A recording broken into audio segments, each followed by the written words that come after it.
All right, everybody ready for another deep dive? Always. Well, today we're going deep. All right, all the way down to the deep. You know that 1977 film? Yeah, with Nick Nolte and Jacqueline Bisset. That's the one.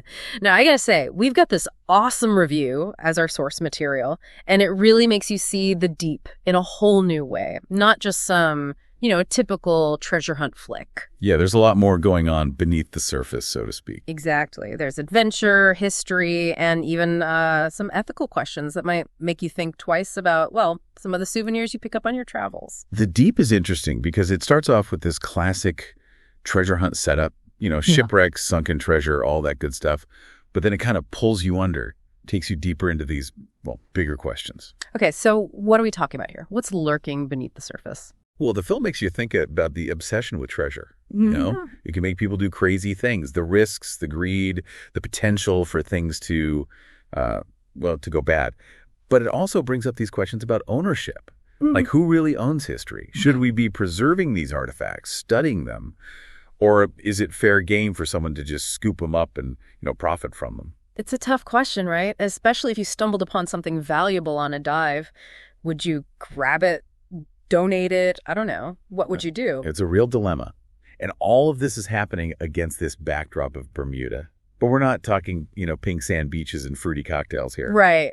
It's not your typical touristy view of the island. The deep takes you beyond that. Yeah. It immerses you in the real Bermudian culture, their traditions, even some of their superstitions. You really get this sense of how the islanders are connected to the ocean. It's more than just a playground for tourists. It's like it's part of their identity.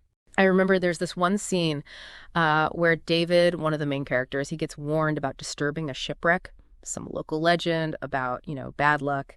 And it's not just spooky storytelling. It shows how the islanders really see the ocean as something, sacred, something to be respected. Absolutely. And that respect is actually embodied in one of the film's most compelling characters, Romer Treece. He's this, grizzled treasure hunter, played by Robert Shaw. You might remember him from Jaws. Oh, yeah, Quint. Yeah. But Treece, he's not just a greedy fortune seeker. He's got this depth to him, a real understanding of maritime history and a respect for local knowledge. He's definitely got that seen it all vibe, but you can tell he's torn between the treasure, the allure of it, and this sense of responsibility. Like he's almost trying to make amends for past mistakes or something. It's interesting, right? What I find so interesting about Treece is that he becomes like this moral compass for the other characters. He's seen the dark side of treasure hunting, the greed, and he's trying to steer them toward a more ethical path. Like he's saying, hey, this treasure might seem exciting, but there are consequences. But speaking of exciting, can we talk about the underwater cinematography in the deep? I mean, wow, for a film made in the 70s, it's seriously impressive. Oh, absolutely. The director, Peter Yates, and the cinematographer, Elle Giddings, they really pushed the boundaries of underwater filming. They built custom camera rigs, figured out new lighting techniques, and they even captured some of the most incredible shark footage ever seen at the time. I was reading that they used these special cameras and housings that had never been tried before to film those sharks up close. And the result? These incredibly realistic shots of these magnificent creatures. Beautiful, but also a little bit terrifying. You really get a sense of the power of these animals. And you really feel like you're down there with the characters. It's immersive, definitely. And it's that realism, that's something you don't often see in films from that era. It's not just about special effects or, over-the-top action sequences. The deep really captures the essence of the underwater world, the beauty of it, but also the danger. Yeah, and this is where things get even more interesting. This whole story, it's not just made up. Oh, you're talking about Peter Benchley again? Yeah. Right? The author. He was a pretty serious diver and was totally fascinated by real shipwreck discoveries. So it's like he took those real life elements, the treasure, the danger, the moral dilemmas, and wove them into this gripping narrative. It's a story that resonates with something deep inside us, I think. That desire to explore, to uncover the mysteries of the past. So we've got this incredible mix of fiction and reality, all set against this backdrop of Bermuda's rich history and vibrant culture. But the deep isn't just about the past, is it? Not at all. It also raises these questions about the present, especially when it comes to our impact on the environment. And that's something we'll dive into deeper in the next part of our deep dive.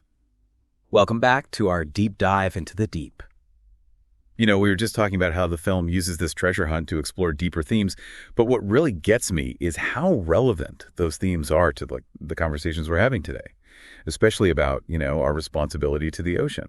You're so right. It's a film from the 70s, but it's speaking directly to us now, with all the environmental challenges we're facing. It's uncanny, right? The way The Deep brings up these concerns about the impact of treasure hunting, on these delicate ecosystems is pretty eye-opening. You don't always think about that. No, you don't. Mm-hmm. It makes you realize that treasure hunting, it's not just some, harmless adventure. There's more to it. Yeah. There are consequences. It's about what gets disrupted in the process. Yeah.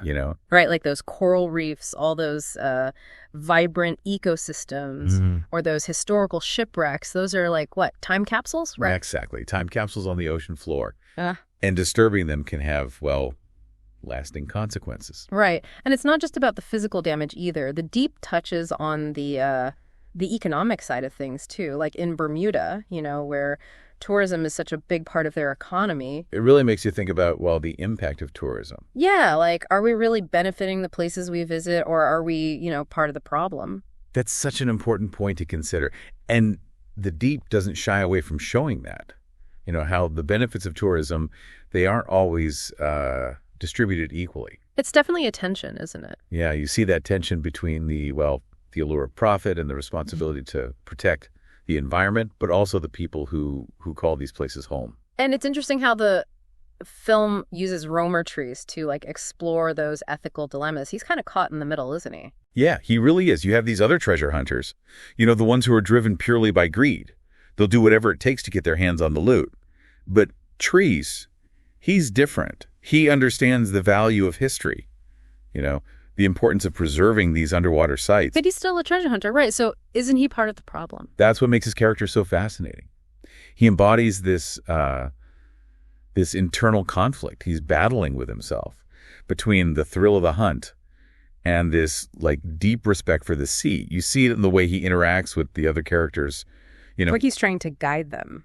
Exactly. Trying to guide them toward a more responsible approach. He's almost like a bridge between those who see the ocean as, something to exploit and those who see it as something to protect. It's like he's seen the dark side, right? He has. He's seen the greed, how it can consume people, and he's trying to warn the others. Almost like the conscience of the film. Yeah, reminding us that, our actions have consequences. Exactly. And that whole idea, that idea of consequences, it's emphasized even more when you realize, the treasure isn't just gold and jewels.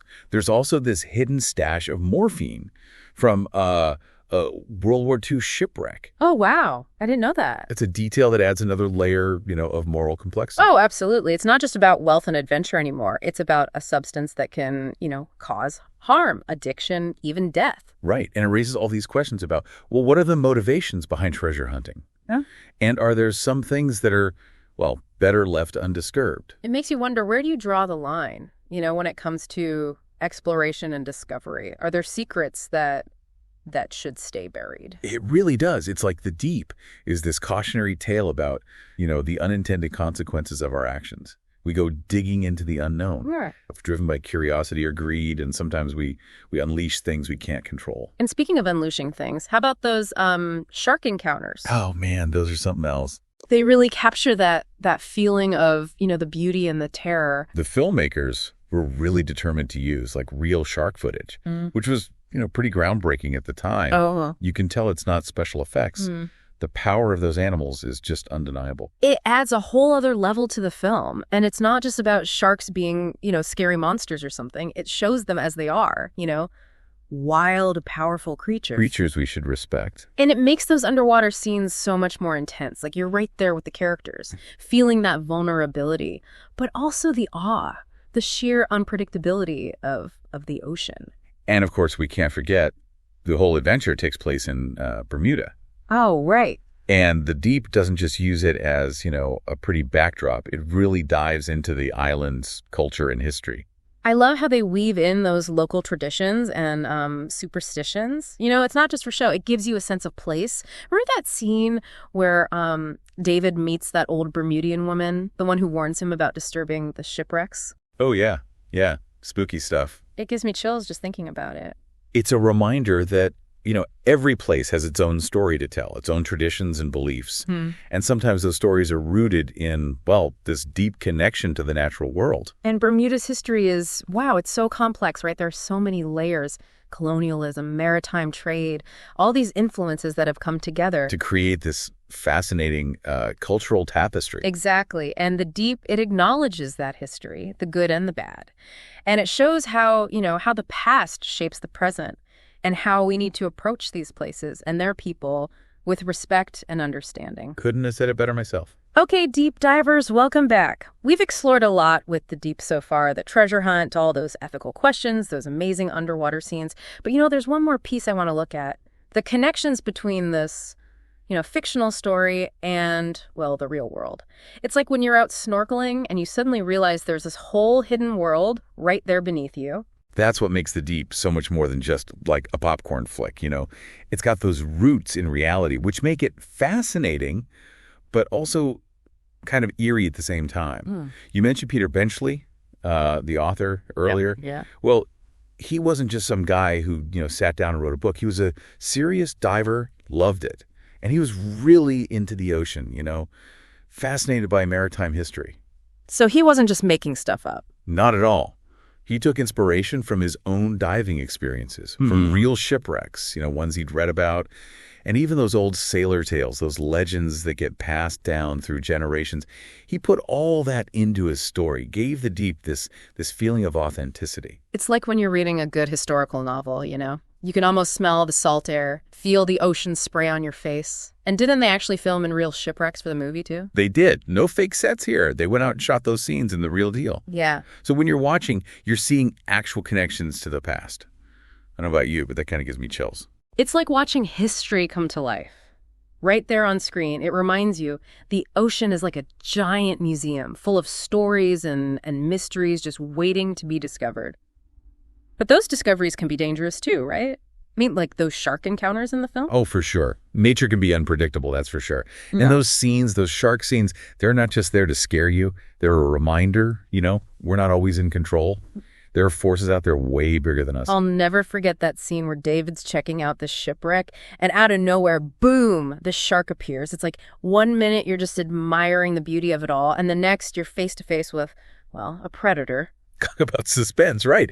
And it shows how The Deep is more than just, your typical action movie. It's about our relationship with nature and the respect we owe to, well, all those creatures who live in it. And it's interesting how it portrays sharks, It's not like they're just mindless killing machines. It shows them as they are. Wild animals, yeah, but also fascinating, important to the ocean's balance. Absolutely.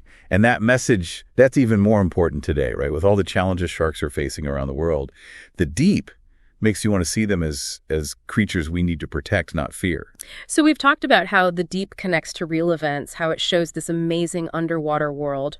But it didn't just fade away, did it? It had a real impact, right? Like on pop culture. Big time. It tapped into that spirit of adventure, that was huge in the 70s. And it kicked off this whole wave of like underwater films and TV shows trying to recreate that same feeling. Like it opened up a whole new world for people, not just to physically explore, but to imagine, And it wasn't just entertainment either.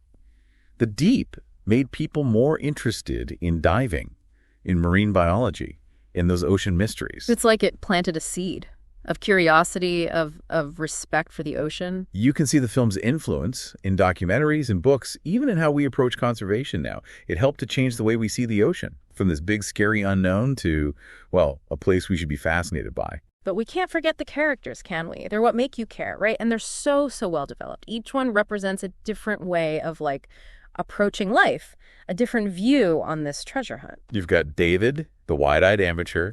He's drawn to the adventure, the mystery, kind of like us, We all dream of finding buried treasure sometime. And then there's Gail. She's strong, independent. She doesn't take any nonsense from the men. She's a great role model for anyone, but especially young women who are told they can't be adventurous. She was pretty groundbreaking for a film of that time. Mm-hmm. And then, of course, there's Romer Treece, the old pro. He's seen it all, the good, the bad. And he's trying to figure out how to balance his own desires with protecting what's important. I like how he's not just this grumpy guy, He's complex. He's got this wisdom that comes from experience. And deep down, you can see his respect for the ocean. Yeah, he's the voice of reason. reminding us that the best treasures aren't always, the ones you dig up. So after spending all this time with the deep, what do you hope our listeners take away? Well, I hope they'll see it as more than just a fun adventure. It's a story that makes you think about our place in the world, our responsibility to the environment, about the choices we make. It's a reminder the ocean is this powerful force full of mystery, and we should approach it with respect and a sense of wonder. It's like we've been given this glimpse into this incredible world, and now it's up to us to figure out how to protect it. So if you haven't seen The Deep, definitely give it a watch. And if you have, maybe it's time for another look. There's always something new to discover, just like in the ocean itself. Thanks for joining us on this deep dive into the deep. Keep exploring, keep asking questions, and keep diving deep into the world around you.